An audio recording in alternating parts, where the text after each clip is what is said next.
오늘은 종려주일과 관련된 내용을 준비해 봤습니다. 종려주일 혹은 고난주일이라고도 불리는데요.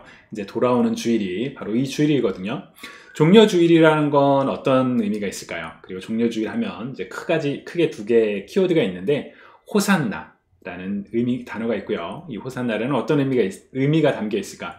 또 종려나무는 어떤 것일까? 그리고 사복음서에 드러난 예수님의 예루살렘 입성은 어떤 의미가 있는가? 그리고 우리가 종려주일을 거룩하게 지내려면 어떻게 보내야 하는가? 그런 내용을 오늘 여러분들과 함께 나누려고 합니다. 자, 먼저 종려주일이라는 어떤 날일까? 그 내용부터 우리 한번 잠깐 살펴볼까요? 여러분, 종려주일 어떤 날일까요? 종려주일은 사순절의 마지막 주일이에요. 사순절의 마지막 주일이자 그리고 부활절이 시작되기 직전의 주일이 바로 종려주일입니다. 종려주일은 이제 종려나무, 이제 팜추리라고 하는 저 나무가지를 흔들며 예수님이 예루살렘 입성을 할 때 환영했던 것을 기념하여 이 날을 팜 선데이, 종려주일로 지켰다라고 합니다. 가장 오래된 기록은 4세기부터 저 종려주일을 지켰다라는 기록이 있어요. 근데 이제 중세 오면서 일부 교단에서는 이걸 지키면 안 된다, 이런 얘기도 하다가 다시 오늘날에 이제 오늘날과 같은 그런 종려주일의 형태가 형성이 되었다라고 할 수 있습니다. 종려주일은 또 다른 명칭이 있는데 고난주일, 패션 선데이라는 명칭입니다. 왜냐하면 바로 이 종려주일부터 시작을 해서 예수님의 고난이 시작되는 패션 위크, 고난주간, 혹은 이제 홀리 위크이라고도 부르기도 하는데요. 그래서 그 고난주간이 시작하는 첫 주일이라고 해서 그 단어를 고난주일이라고 부르기도 합니다. 그리고 이제 북 오브 커먼 월십에는 이 종려주일, 고난주일이 어떤 의미가 있느냐? A day of drama and paradox of triumph and tragedy. 그러니까 승리와 비극이 섞여 있는, 역설적으로 드러나는 바로 그런 장엄한 이야기의 날이 바로 이 종려주일이다. 왜냐하면 예수님께서 예루살렘 성에 입성하실 때 사람들이 막 호산나라고 이제 종려나무 가지 흔들고 또 겉옷을 벗어서 바닥에 깔며 예수님을 환영하죠. 굉장한 기쁨과 승리가 넘치지만 동시에 이날은 예수님의 고난이 시작되는, 그 본격적인 고난이 시작되는 그런 날이었기 때문에 승리와 비극이 서로 섞여 있는 그런 역설적인 날이다 라고 이야기를 하기도 합니다. 종려주일의 가장 큰 키워드 중에 하나는 바로 이 호산나라는 단어라고 할 수 있는데요. 그리고 호산나, 이 찬양도 있죠. 자, 호산나 무슨 뜻일까요? 영어로는 Save us, we pray. 우리가 간청하오니 우리를 구원해 주소서, 혹은 줄여서 Save Lord, 주님 우리를 구원해 주소서 라는 그런 의미라고도 얘기를 하기도 하는데요. 사실 이 표현은 장막절, 바로 그 초막절 기간에 이스라엘 백성들이 하나님께 드리는 기도의 일부에서 왔다고 합니다. 바로 시편 118편 25절인데요. 여호와여 구하옵나니 이제 구원하소서. 여호와여 우리가 구하옵나니 이제 형통하게 하소서.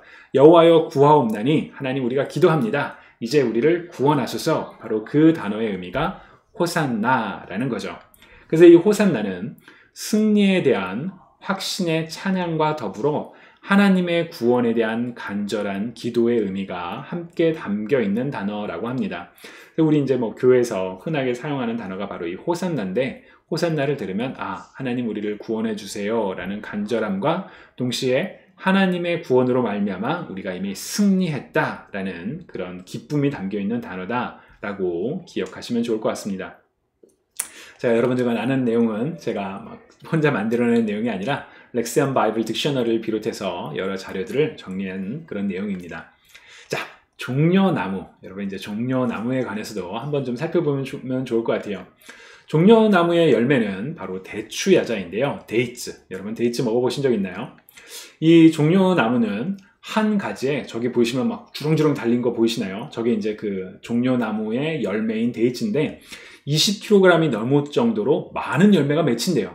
그리고 이 나무는 겉모습은 죽어 보이지만 거기서 새순이 돋아나서 많은 열매를 맺기에 죽음을 이긴 승리를 상징한다 라는 게 바로 이제 이 종려나무가 가지고 있는 의미라고 합니다. 여러분, 바로 이게 데이츠거든요. 이제 미국에서는 이 데이츠를, 종려나무 열매를 이제 대추야자라고 얘기하죠. 이거를 이제 먹을 수 있게 많이 파는데, 이게 말린 건데 굉장히 크죠. 제 손가락에 비교해서. 그래서 이제 이 종려, 저기 저 달려있는 게 바로 이것들이에요. 그러니까 이 나무가 굉장히 크다는 걸 알 수 있는데, 그래서 이런 죽음을 이긴 승리, 그리고 열매가 많이 맺히니까 어떤 풍성한 그런 의미도 있다고 합니다.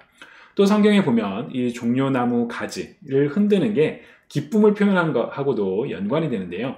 레위기서를 보면 첫날 너희는 좋은 나무에서 딴 열매를 가져오고 또 종려나무 가지와 무성한 나무 가지와 갯버들을 꺾어들고 주 너희의 하나님 앞에서 이레 동안 절기를 즐겨라. 바로 이 장막절을 즐기는 것과 관련해서 이렇게 종려나무 가지로 기쁨을 표현해라. 이제 그걸 가지고 그런 표현이 나서 이제 이스라엘 문화에서 종려나무를 흔드는 건 기쁨을 표현하는 의미가 있다고 합니다.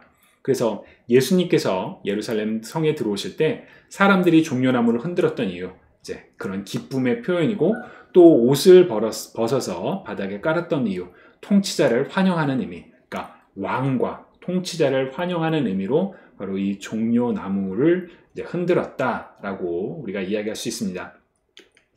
자, 다음으로 예수님의 예루살렘 입성과 관련된 내용인데요. 사실 이 내용은 제가 2년 전에 이제 사복음서의 차이로 본 예수님의 예루살렘 입성과 관련된 그런 별도의 컨텐츠를 한번 정리했던 적이 있어요.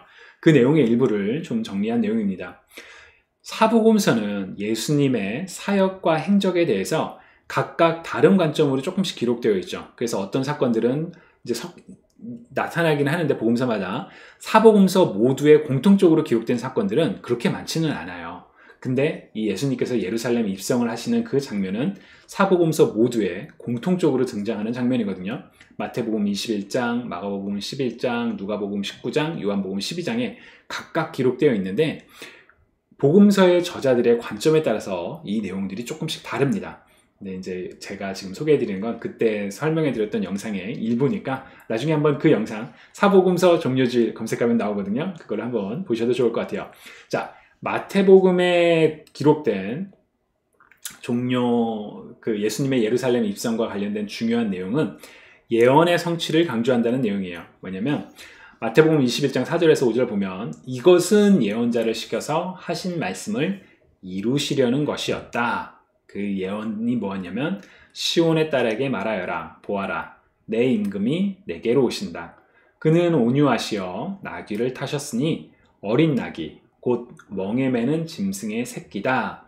바로 이 표현이 선지자 스가랴가 예언했던 그 내용이라는 거죠. 그러니까 마태는 선지자 스가랴가 이렇게 예언을 했었는데 예수님께서 예루살렘에 입성하시는 장면은 바로 그 예언이 성취되는 것을 보여주는 거야. 그러니까 예수님은 예언을 성취하신 분이셔 라는 것을 강조했다라는 거죠. 마가복음 같은 경우에는 예수님의 이름이 빠집니다.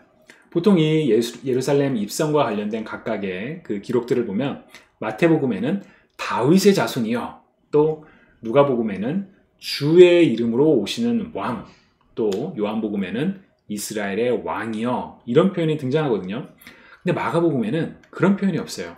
보시면 마가복음 11장 9절과 10절을 보면 그리고 앞에 서서 가는 사람들과 뒤따르는 사람들이 외쳤다. 호산나, 복되시다, 주님의 이름으로 오시는 분, 복되다, 다가오는 우리 조상 다윗의 나라여, 더없이 높은 곳에서 호산나. 보시면 예수님의 호칭과 관련해서 그런 별도의 내용이 없죠. 자, 이게 왜 중요하냐? 바로 마가복음 같은 경우에는 메시아이심을 드러내지 않으셨던, 그러니까 마가복음에서는 예수님이 메시아라는 것을 계속 감추는 그런 내용들이 나오거든요. 그래서 이제 그런 거의 연장선이다. 그리고 사람들이 예수님이 누군지를 못 알아보고 있다. 그런 의도로 이렇게 호칭이 등장하지 않는다라고 해석을 하더라고요. 자, 누가복음엔 또 어떤 내용이 특징이 있을까요? 누가복음에는 평화가 강조가 됩니다. 보시면 예수님께서 입성하신 장면을 관련해서 복되시다, 주님의 이름으로 오시는 임금님, 하늘에는 평화, 지극히 높은 곳에는 영광, 평화라는 단어가 등장하죠. 사실 평화는 누가복음에 굉장히 자주 등장하는 테마 중에 하나입니다. 이제 그 세례 요한의 그 아버지였던 이제 스가랴가 이제 예언을 할 때도 그는 사람들에게 빛을 비추게 하시고 우리의 발을 평화의 길로 인도하실 것이다 라면서 이제 평화를 얘기하죠. 또 그 누가복음에 보면 높은 곳에는 하나님께 영광이요, 하나님께서는 주님께서 좋아하시는 사람들에게 평화로다, 그리고 예수님이 예루살렘 향해서 너도 평화에 이르게 하는 일을 알았더라면 좋을 터인데 그러나 너는 그 일을 보지 못하는구나. 그러니까 평화의 왕으로 오신. 근데 성경에서 평화는 단순히 전쟁이 없는 그런 갈등 상태가 아니라 완전한, 충만한, 회복된 상태를 가리키는 그런 표현이거든요. 그래서 누가복음엔 그런 내용이 강조된다. 그리고 요한복음에는 이제 부활과 연결시켜서 설명을 해요. 제자들은 처음에 이 말씀을 깨닫지 못하였으나 예수께서 영광을 받으신 뒤에야 이것이 예수를 두고 기록한 것이며 또 사람들도 그에게 그렇게 대하였다는 것을 회상하였다. 그러니까 예수님께서 죽으시고 부활하시고 난 다음에 그때 그 예루살렘 성에 입성하셨던 그 모든 사건의 의미를 그제서야 깨달았다 라며 이제 부활과 이 내용을 연결해서 설명하기도 합니다. 이처럼 예수님께서 예루살렘에 입성하시는 과정은 사복음서 모두에 기록되어 있고 조금씩 관점이 다르다라는 걸 우리가 생각해 볼 필요가 있고요. 자, 제일 중요하다라고는 할 수는 없지만 정말 중요한 것 중에 하나는 자, 그렇다면 다가오는 종려주의를, 고난주의를 우리는 어떻게 거룩하게 보낼 수 있을까요? 먼저 왕, 구원자로 오신 예수님에 대한 기쁨과 찬양이 필요합니다. 그래서 만약 여러분들께서 예배를 준비하시고 예배를 기획하고 인도하는 그런 이제 교회의 리더십들이라면 이번 주가 종려주일이니까 우리 구원자, 왕으로 오신 예수님을 기뻐해야 되겠다. 그래서 찬양도 좀 그런 내용도 이야기하고 그걸 많이 좀 강조하면 좋겠어요. 예수님께서 승리하셨어요. 물론 예수님의 완전한 승리는 십자가에서 죽으심과 부활로 이루어지면서 완전한 승리이시지만 지금 종려주일, 정말 왕으로 예루살렘 성에 입성하시는 그 모습을 우리가 기억하면서 함께 기뻐하면 좋겠어요. 그리고 동시에 우리가 기억해야 될 것 중에 하나는 예수님께서 예루살렘 성에 입성하실 때 사람들이 환영을 했었죠. 다들 막 옷을 벗어서 밑에 겉옷을 벗어 깔고 종려가지를 흔들며 호산나 왕이여 막 이렇게 외쳤던 그런 모습들 있잖아요. 그러나 사람들이 외쳤던 왕의 모습은 메시아로서, 정말 하나님의 아들 메시아로서의 왕이라기보다는 자신들을 로마의 압제로부터 구원해줄 정치적인 메시아를 기대했어요.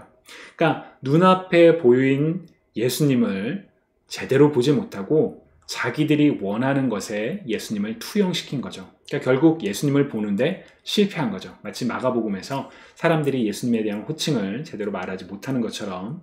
그렇기 때문에 종려주일, 예수님의 승리를 환호하고 기뻐하지만 동시에 나는 어떠한 마음으로 예수님을 기대하고 있는가, 바라보고 있는가, 그런 우리의 돌아봄이 또 필요한 날이라고 할 수 있습니다. 그리고 이어지는 예수님의 고난에 대한 애통함과 감사. 자, 이 종려주일부터 시작해서 이제 그 패션 윅, 홀리 윅이 이제 그 고난 주간이 시작이 되거든요. 그래서 예수님의 그런 고통, 우리를 위해서 찢기시고 고통 당하신 예수님을 생각하면서 더 깊은 감사를 드리는 그런 시간이 되면 좋겠습니다. 바로 이런 내용들이 우리가 종려주일 또 고난주일부터 시작하여 고난주간을 거룩하게 잘 보내는 방법이라고 할 수 있습니다. 네, 여러분들 이 종려주일, 2022년의 종려주일이 여러분들께 정말 뜻깊은 그런 시간이 되면 좋겠습니다. 물론 올 한 해뿐만 아니라 매년 종려주일 때마다 그런 시간들을 가지실 수 있으면 좋겠습니다.